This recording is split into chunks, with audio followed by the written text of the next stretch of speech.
চকলেটের কার্টুনের মধ্যে করে মদ পাচার, বাইরে থেকে বোঝার উপায় নেই ভেতরে মদের বোতল ভর্তি রয়েছে। শিলিগুড়ি অভিনব কায়দায় শিলিগুড়ি থেকে বিহারে পাচারের উদ্দেশ্যে নিয়ে যাওয়া হচ্ছিল বিদেশি মদ। তার আগে বিপুল পরিমাণে মদ সহ এক ব্যক্তিকে গ্রেপ্তার করল প্রধাননগর থানার পুলিশ। ধৃতের নাম অজয় কুমার সাহ, সে বিহারের ছাপড়ার বাসিন্দা। পুলিশ সূত্রে জানা গিয়েছে, গোপন সূত্রের খবরের ভিত্তিতে এই অভিযান। শিলিগুড়ি মেট্রোপলিটন পুলিশের প্রধাননগর থানার পুলিশ শিলিগুড়ি জংশন এলাকায় অভিযান চালিয়ে ওই ব্যক্তিকে আটক করে।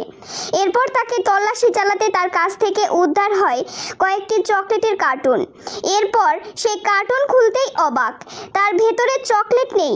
দেখা যায় চকলেটের প্যাকেটের আড়ালে বিদেশি মদ পাচারের উদ্দেশ্যে নিয়ে যাওয়া হচ্ছিল। এরপর ঘটনাস্থলেই ওই ব্যক্তিকে গ্রেপ্তার করে নিয়ে যাওয়া হয় প্রধাননগর থানায়। উদ্ধার হওয়া মদের বাজার মূল্য লক্ষাধিক টাকা।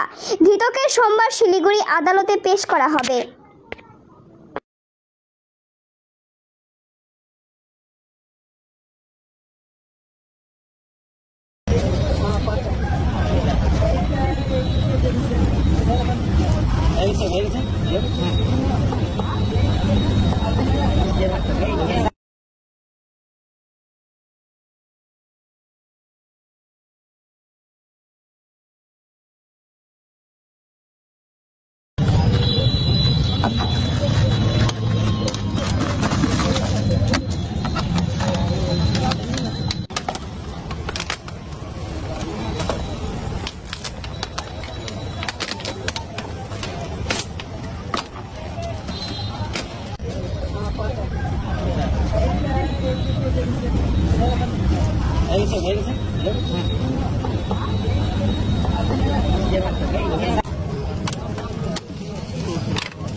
Alam mo, tingnan.